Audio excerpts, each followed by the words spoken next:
नमस्ते, the story of God में आपका स्वागत है। आज हम भगवान शिव के अस्त्रों के बारे में बात करेंगे। वैसे तो भगवान शिव के पास अनेकों अस्त्रों शस्त्र है, पर आज उनके मुख्य अस्त्रों शस्त्रों के बारे में आज हम बात करेंगे। पहला, त्रिशूल। त्रिशूल भगवान शिव जी के हाथ में त्रिशूल 3 गुणों को दर्शाता है। सत्व, रज एवं तम गुणों को दर्शाता है। साथ ही त्रिशूल मनुष्य शरीर और मस्तिष्क में उपस्थित नकारात्मक ऊर्जा को समाप्त करने की शक्ति का भी प्रतीक है। मनुष्य शरीर में एक नाड़ी में स्थित में 3 नाड़ियों का मिलाव होता है जो त्रिशूल की आकृति का है। ये 3 नाड़ियां नाड़ी ईड़ा, नाड़ी पिंगला और नाड़ी सुषुम्ना कहलाती है। ईड़ा एवं पिंगला को इनकी विशेषता के आधार पर शिव और शक्ति का नाम दिया गया है। वही सुषुम्ना नाड़ी बहुत शक्तिशाली है। कहा जाता है कि यदि मनुष्य सुषुम्ना नाड़ी पर ऊर्जा को केंद्रित करने में सक्षम हो जाता है तो बाहरी दुनिया की हलचल उसे प्रभावित नहीं कर सकती है। ऐसा माना जाता है कि सृष्टि के आरंभ में जब ब्रह्मनाथ ने शिव जी को उत्पन्न किया था, तब साथ में ये 3 गुण भी उत्पन्न हुए थे। रज, तम, सत्व, यही 3 गुण शिव जी के 3 शूल यानी त्रिशूल बने। इस सृष्टि में सामंजस्य बिठाने के लिए इन तीनों गुणों के मध्य सामंजस्य बिठाना आवश्यक था। इनके बीच सामंजस्य बिठाने बगैर सृष्टि का संचालन कठिन था। इसलिए शिव जी ने त्रिशूल के रूप में इन तीनों गुणों को अपने हाथ में धारण किया। शिव जी का यह अस्त्र बहुत ही घातक और विनाशकारी है। दूसरा अस्त्र है पाशुपतास्त्र। पाशुपतास्त्र भगवान शिव जी का मुख्य सबसे प्रिय महाविध्वंसक अस्त्र है। पाशुपतास्त्र इसके प्रभाव से बचना बहुत ही कठिन था। ये संपूर्ण सृष्टि का विनाश करने में सक्षम था। शिव जी के त्रिशूल में 3 शूल जबकि पाशुपतास्त्र में 4 शूल है। ऐसा माना जाता है कि शिव जी के त्रिशूल और उनके वाहन नंदी बैल के पैर के निशान को मिलाकर इस अस्त्र का निर्माण हुआ है। मतलब इसमें नंदी की महाशक्ति सम्मिलित है। इस अस्त्र को पशुपति नाथ ने ब्रह्मांड की रचना से पूर्व तपस्या कर आदि शक्ति से प्राप्त किया था। क्योंकि इस अस्त्र से पूरी पृथ्वी को नष्ट किया जा सकता था, इसी कारण महाभारत युद्ध में अर्जुन ने पाशुपतास्त्र का उपयोग नहीं किया था। पर एक कथन के अनुसार महाभारत युद्ध में अर्जुन ने पाशुपतास्त्र से जयद्रथ का वध किया था। पाशुपतास्त्र को केवल भगवान विष्णु जी का सुदर्शन चक्र ही प्रभावहीन कर सकता था। ये अस्त्र चारों दिशाओं से विजय दिला सकता था और इसे आँख, शब्द, धनुष या मन से भी छोड़ा जा सकता था।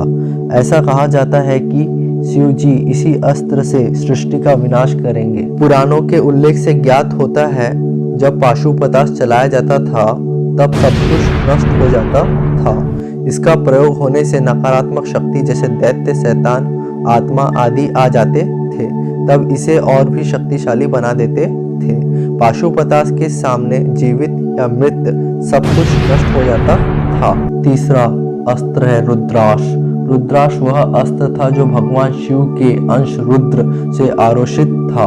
पुराणों के अनुसार रुद्राक्ष अपने आप में पूरे एक रुद्र की ताकत समाये रखता था। रुद्र शब्द का अर्थ होता है महाभयंकर और इसे भगवान शिव के संहारक रूप के लिए उपयोगित किया जाता है। जब कभी भी रुद्राक्ष को आवाहित किया जाता था तो 11 रुद्र की ताकत उसमें समा जाती है।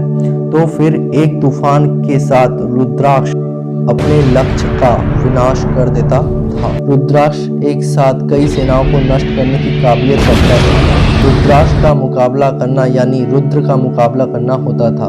ऐसा माना जाता है महाभारत युद्ध के समय कर्ण ने इस अस्त्र का उपयोग अर्जुन पर किया था। तब इस अस्त्र ने भगवान महादेव से प्राप्त शिव कवच को नष्ट कर अर्जुन को घायल कर दिया था।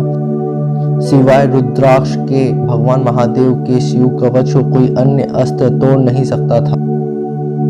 चौथा अस्त्र महेश्वरास्त्र। महेश्वरास्त्र वो अस्त्र था जिसमें भगवान शिव जी की तीसरी आंख की शक्ति समाई थी। महेश्वर शब्द का अर्थ वो जिसकी इच्छा के अनुसार पूरा ब्रह्मांड चलता है।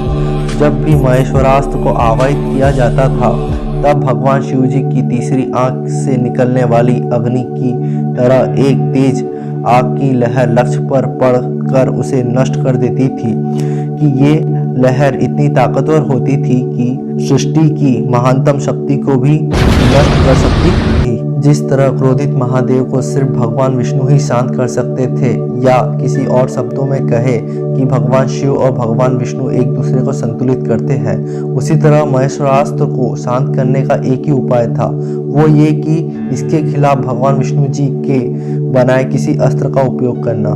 महेश्वरास्त्र को अगर पूरी ताकत से चलाया जाए तो भगवान शिव जी की तीसरी आंख की तरह ये पूरी सृष्टि को चलाने या नष्ट करने की ताकत रखता था। रुद्राक्ष और महेश्वरास्त्र भगवान शिव जी के दो विभिन्न प्रकृति को दर्शाते हैं। रुद्राक्ष एक तूफान की तरह काम करता था तो महेश्वरास्त्र एक अग्नि की तरह काम करता था। रामायण काल में रावण के पुत्र इंद्रजीत और लक्ष्मण के युद्ध में इंद्रजीत द्वारा रुद्राक्ष और महेश्वरास्त्र का उपयोग किया गया था। काफी लोगों का मानना है कि इंद्रजीत ने पाशुपतास्त्र का उपयोग किया गया था, पर वर्णनों के अनुसार हमें ये पता चलता है कि इंद्रजीत ने इस युद्ध में रुद्राक्ष और महेश्वरास्त्र का उपयोग किया गया था। पाशुपतास्त्र भगवान शिव जी का इजाद किया गया सबसे शक्तिशाली अस्त्र था और रुद्राक्ष और महेश्वरास्त्र से भी काफी शक्तिशाली अस्त्र था। पांचवा अस्त्र है सांभव अस्त्र। सांभव अस्त्र ये अस्त्र महादेव का अत्यंत विनाशकारी अस्त्र है। इस अस्त्र का उल्लेख वेदों और शास्त्रों में किया गया है और कभी इस महान अस्त्र का प्रयोग नहीं किया गया है। यह अस्त्र महादेव का महाउग्र रूप एवं रौद्र रूप को प्रत्यक्षीकरण माना जाता है।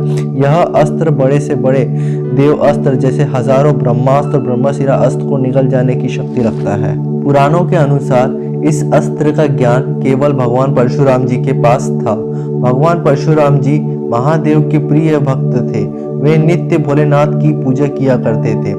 इस भक्ति से प्रसन्न होकर महादेव ने प्रभु परशुराम जी को दर्शन दिया और कहा, हे भार्गव परशुराम, मैं तुम्हारी भक्ति से अत्यंत प्रसन्न हूँ, अतः मैं तुम्हें अपना विजयी धनुष प्रदान करता हूँ। ठीक उसी समय महारुद्र ने धनुष के साथ साथ इस महान सांभव अस्त्र का ज्ञान भी भगवान परशुराम जी को प्रदान किया।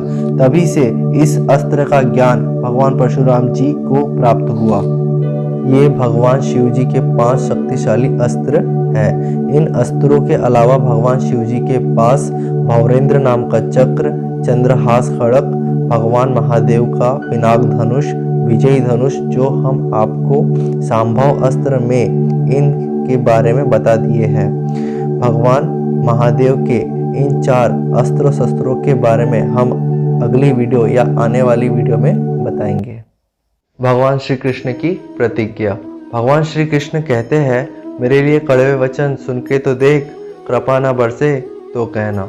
जय श्री कृष्ण। ऐसी और अद्भुत वीडियो देखने के लिए द स्टोरी ऑफ गॉड में बने रहिए। चैनल को प्लीज़ लाइक, शेयर और सब्सक्राइब करना ना भूलें और कमेंट बॉक्स में ज़रूर लिखिए। ओम नमः शिवाय।